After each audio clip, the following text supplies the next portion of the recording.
Good morning, everybody. I wanted to do a video showing the difference between the Spanish moss and the Usnea, and I found some growing side by side.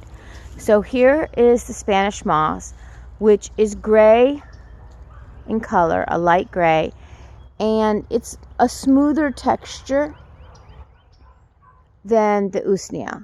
And then here's the Usnea right next to it, which is green. And then it has that thread-like material when you pull it apart. So there's the difference between them side by side.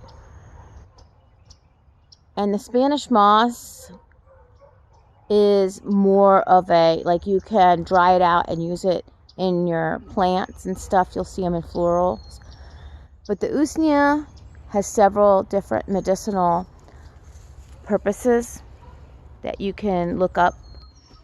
And it's antibacterial and has a lot of stuff. And then here, also in the tree, is an air plant that we have that are inner oaks. And let's see if we can get a close-up of that.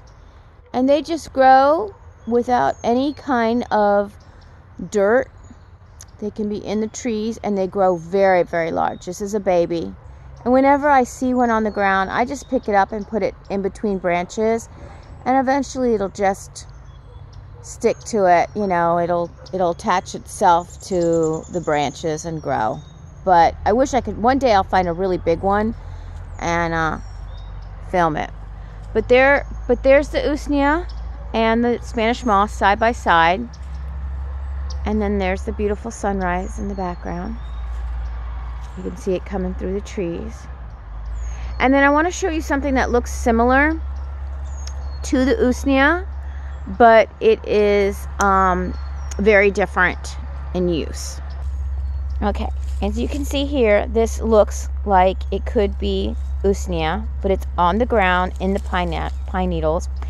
And it is more of a sponge-like appearance and also a sponge-like feeling. And it is also from the same family. I believe it's pronounced lichen. And it is not a, animal or a plant. They're considered like I think a fungi or an algae. And from what I know of the reindeer moss, I haven't really thought of it a lot or looked it up, but it can be edible if you boil it twice, from what I read. And I haven't looked into it further. But my nephew-in-law brought down the road like 6 acres, and this is everywhere, and they're huge. And when I started looking up just a little bit about what they were, because I wanted to make sure that it wasn't Usnea, because my brother-in-law brought it home and said, "Hey, is this Usnea?" And I said, it doesn't look like it. And so I started doing a little research on it. But I need to do more. And from what I understand, you can boil it twice. And it is at that point somewhat edible. I don't know if I would want to. But in a very dire situation, you can eat it. But it does give you a stomach ache. So before I say anything about it, any of its uses or anything like that, I would say just decorative because I don't want to make any claims or anything because I don't know enough about it. And if anybody does, there's a couple people on here that I'm sure know more about it than I do. This is the first time I've ever come across it in this area. So when my brother-in-law brought it home, and he was like, it's everywhere on the property. So I'm going to go out to that property, and I want to do a video because he says that it's just in abundance. And so I'd like to learn more about it. And then when I was reading, it said something about you can make like a whiskey or something out of it. And it came over in the 1800s. The Swedes would make some kind of